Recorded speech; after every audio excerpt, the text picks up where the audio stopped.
3 semanas antes. Capítulo 1. Sonata. Sistema Hélice 12. Agosto 2558. No había ni una sola estela de gases de escape ni una sola nube en la atmósfera, nada que estropeara el cielo azul más intenso de todas las colonias. Un campo tras otro de verde intenso se extendía en olas gigantescas hasta el horizonte cobalto. El viento que bajaba de las tierras altas doblaba las puntas de los cultivos de flores que llegaban hasta la mitad de su altura, revelando un brillo esmeralda bajo las delgadas hojas superiores, un brillo que reflejaba la trayectoria del viento, que subía y bajaba por las colinas como una cinta verde brillante suelta en la brisa. Era hipnotizante. La escena alivió el alma de Ryan Forge. Era una afirmación y un recordatorio. Se consideraba afortunada de poder presenciar y explorar mucho más de la galaxia de lo que la mayoría jamás haría, las estrellas y sus sistemas, los planetas y las lunas, los biomas y los paisajes, y las plantas que se inclinaban ante el viento y revelaban su reluciente parte inferior.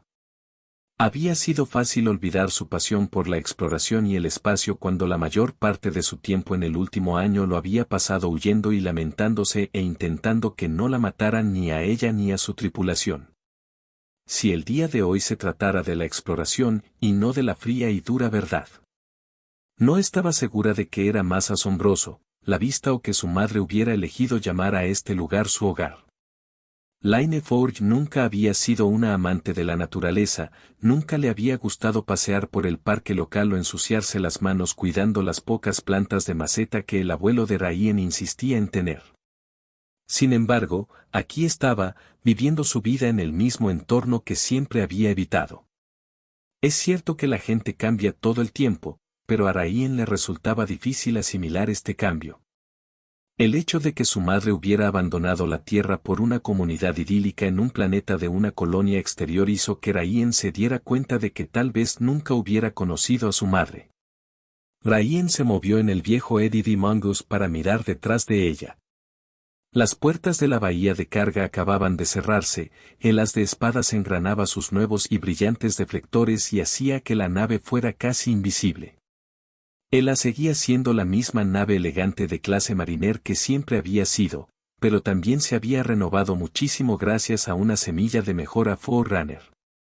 La semilla había sido diseñada a medida por Spark para integrar las tecnologías Forerunner con la estructura y los sistemas operativos existentes de las, creando una adaptación única y una cómoda interfaz de usuario que proporcionaba a Ryan y a su tripulación una mayor flexibilidad para navegar por las estrellas de forma más rápida y segura que nunca.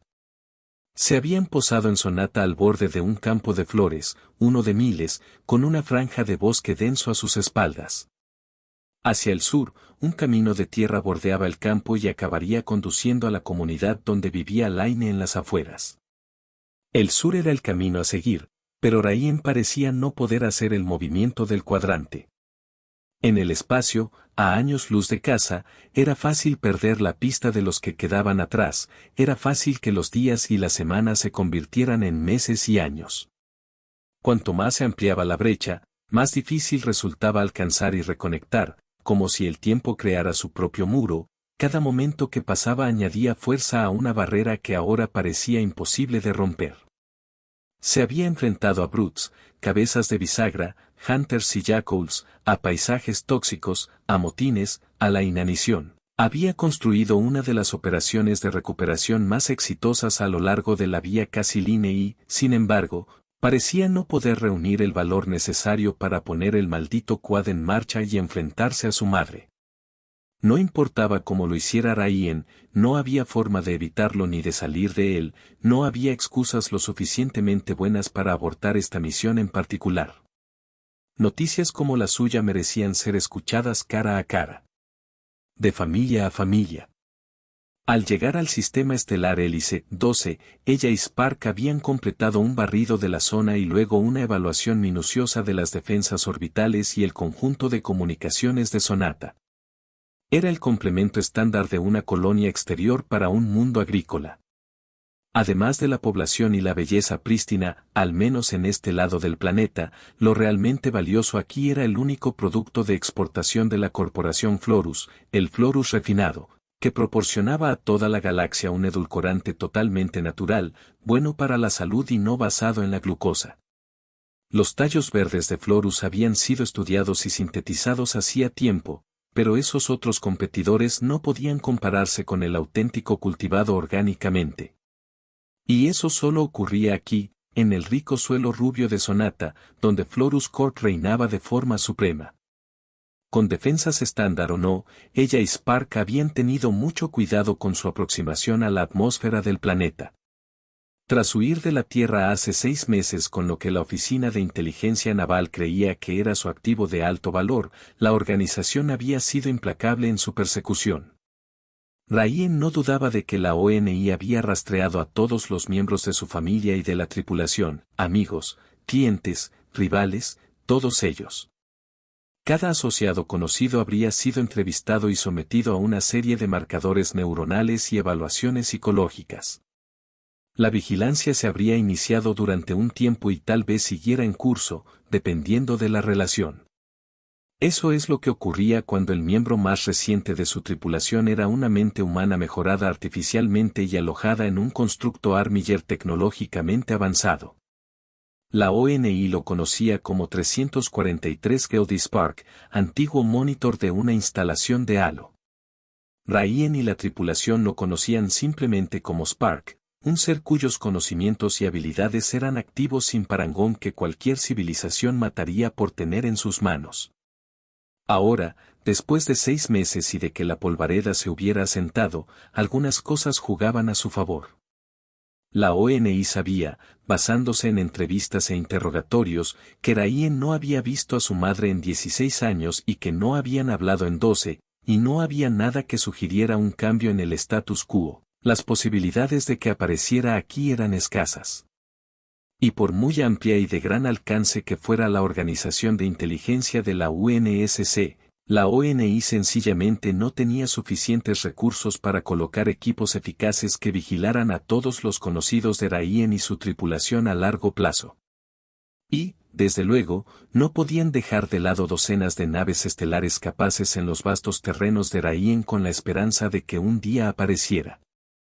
No era posible, la galaxia era demasiado grande para dispersar la flota. Un agente durmiente o 2 en los principales lugares era una posibilidad, pero el escenario más probable era la vigilancia general a través de la tecnología, los informantes pagados y los lugareños. Menos mal que Rayen tenía su propia vigilancia avanzada. Si algo salía mal, si se enviaba algún mensaje en la zona, si alguna nave salía repentinamente del desliespacio, Spark iniciaría la evacuación inmediata. Estarían fuera del planeta y en el desliespacio antes de que la ONI tuviera la oportunidad de organizarse. En realidad, sin embargo, Rayen sabía que el mayor riesgo al que se enfrentaban por parte de la ONI era la cuantiosa recompensa que estaban anunciando en toda la galaxia. Ese tipo de subcontratación era el verdadero dolor de cabeza y provocaba que todo tipo de oportunistas interesados y profesionales experimentados salieran de la nada. Otra corriente de viento llegó por detrás de ella, las hojas del Florus se doblaron una vez más para revelar su brillante vientre, y la cinta de color verde se extendió. Podría observar el efecto todo el día, y lo haría si pudiera hacerlo, pero ya se había entretenido lo suficiente. Al poner el cuadriciclo en marcha, Rayen inició el viaje hacia el sur y trató de concentrarse en la agradable sensación del viento cálido contra su piel en lugar de su creciente aprensión. La pequeña granja estaba justo al lado de la carretera, enclavada en la ladera de una suave colina, detrás de un muro de piedra de color añil oscuro y un amplio parche de hierba corta y correosa. En la fachada de la casa había flores blancas y rosas en forma de cono, que rozaban los alféizares de las ventanas. La residencia estaba hecha de la misma piedra añil estriada que el muro. A ambos lados de una robusta puerta de madera pálida se encontraban unos tenues arbustos verdes y unas flores en maceta. En el patio inclinado, un par de monos, 3 toallas y una manta blanca colgaban de hilos colgados entre 2 postes en forma de T. No había ningún vehículo aparcado en la entrada de tierra, aunque vio dos viejos carros agrícolas en el cobertizo cuando entró, aparcó y apagó el motor del quad. La sencillez era asombrosa. Durante mucho tiempo, Ryan se quedó mirando la casa, preparando lo que diría y armándose de valor para hacer lo que tenía que hacer.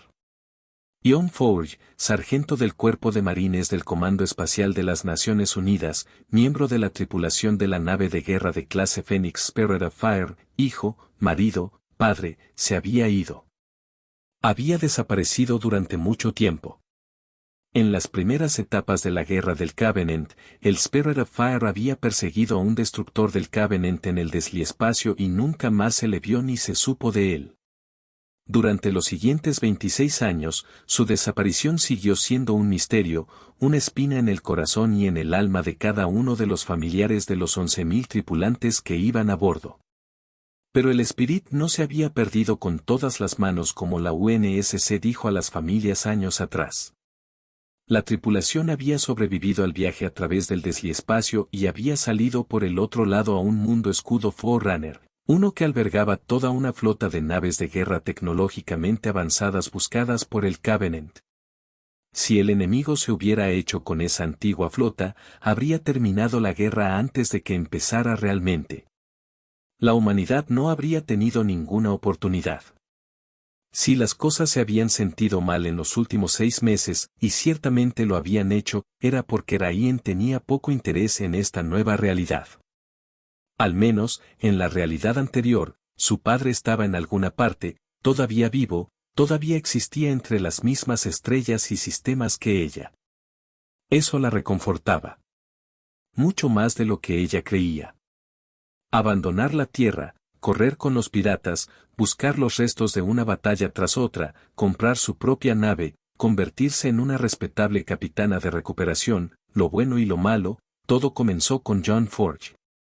Compartir la noticia de su fallecimiento, poner las palabras y el conocimiento ahí fuera, era definitivo e irrevocable. Y retrasar lo inevitable solo empeoraba sus nervios. Resuelta, pasó la pierna por encima del asiento, saltó del quad y enderezó los hombros antes de dirigirse a la puerta principal. Al doblar la esquina, una mujer apareció por el otro lado de la casa. Ryan se congeló al ver a Lane Forge. Había esperado el envejecimiento, pero esta versión de su madre había dado un giro completo. Había desaparecido la chica de ciudad cuidadosamente cultivada, y en su lugar había una granjera de mediana edad que llevaba una trenza suelta por encima del hombro y llevaba los brazos desnudos con bíceps, con un brillo acerado en los ojos, sin maquillaje y con una mancha de tierra en la frente. El paso de Laine vaciló ante la repentina aparición de Ryan y su rostro perdió el color. Lucy. Aclarando la opresión de su garganta, Ryan inclinó la cabeza en señal de saludo, sorprendida de haber logrado escuchar su nombre por encima del latido de su corazón. Hola, mamá.